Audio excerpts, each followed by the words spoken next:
Mark Zuckerberg, one of the biggest names in big tech, a man who is responsible for connecting millions of internet users across the globe, is once again in hot water.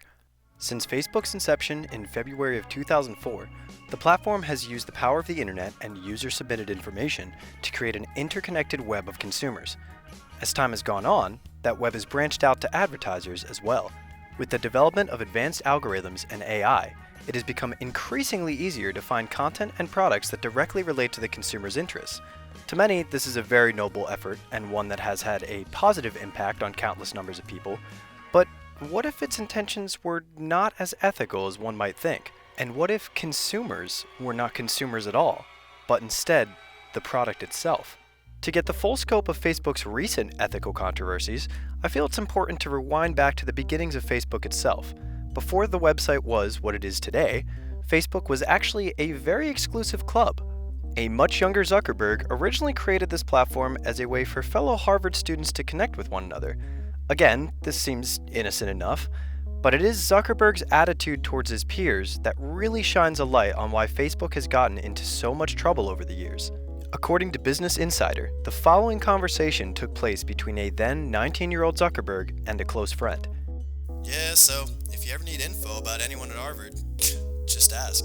I have over 4,000 emails, pictures, addresses, social networking services. What? How'd you manage that one? People just submitted it. I don't know why. They trust me. Dumb f***s. It's important to keep in mind that people can change quite a bit as they grow older, but based on Zuckerberg's behavior since this conversation, it leads many to believe that this is just not the case with him. Facebook is obviously no stranger to controversy, but an experiment run by the platform in 2012 puts things into an even more disturbing light. Over the course of a week, from January 11th to the 18th, Facebook took full advantage of the fact that users don't read the terms and conditions, and unknowingly subjected thousands of people to a psychological experiment. In normal psychological studies, there is such thing as informed consent. This is defined as consent by a person to undergo a medical procedure, participate in a clinical trial, or be counseled by a professional such as a social worker or lawyer, after receiving all material information regarding risks, benefits, and alternatives. Informed consent is a crucial first step when attempting to conduct any sort of ethical study. Facebook and its legal team decided that wouldn't be necessary, as it is all included in the wall of jargon that is its terms and conditions. According to Forbes magazine, Facebook's data scientists manipulated the news feeds of over 689,000 users, removing either all of the positive posts or all of the negative posts to see how it affected their moods. This is a blatant invasion of privacy and is ethically questionable, to say the least. Just based on these two examples, it becomes abundantly clear how little Mark Zuckerberg and Facebook care about its users' privacy and peace of mind. Now that Facebook has been a popular platform for many years, advertisers have been working with Facebook to collect even more data on their users to milk them for all that they're worth. This, of course, brings me to my main topic I'd like to discuss: Facebook's ethical dilemmas surrounding the recent development of its predictive AI advertising service. According to a source at online publication The Intercept, a recent document described as confidential outlines a new advertising service that expands on how the social network sells corporations access to its users and their lives. Instead of merely offering advertisers the ability to target people based on demographics and consumer preferences, Facebook instead offers the ability to target them based on how they will behave, what they will buy, and what they will think. This is just a grim reminder of just how powerful AI is becoming and how it will continue to grow.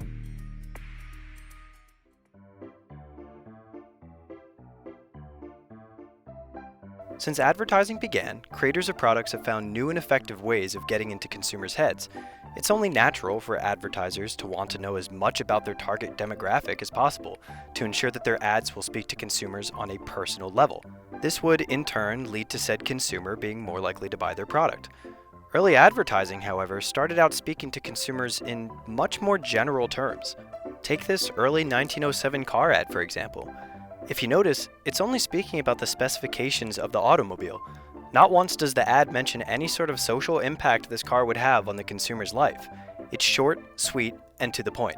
Now let's take a look at this Coca-Cola ad from 1933. The advertisers at Coke recognized that the average American did a lot of running around in their day-to-day work life and played on that idea by offering an easy, drinkable solution. Even though this ad prominently features a traditionally attractive woman drinking the bottle of Coke, this type of advertising is not at all morally questionable. Facebook's AI, however, is invasive. The fact that advertisers will know what you want before you even know yourself is very concerning. Humans are very complex, as we know. We possess two parts that make up our overall identity. There are personal identities and there are social identities. Personal identities are your likes and dislikes, and social identities are the aspects of our identities created through socially constructed categories like gender, race, etc. These two parts have become increasingly connected through the use of social media. As it becomes easier for these two parts to meld, so too has advertisers' ability to exploit that fact for their own monetary gain. According to the same article from The Intercept, a 2016 ProPublica report found 29,000 different criteria for each individual Facebook user. The more one uses Facebook, the more the AI can learn about said individual and place different aspects of their personality into these criteria. Although Zuckerberg might claim that his primary objective is not to sell user data to advertisers, it is easily his site's biggest moneymaker.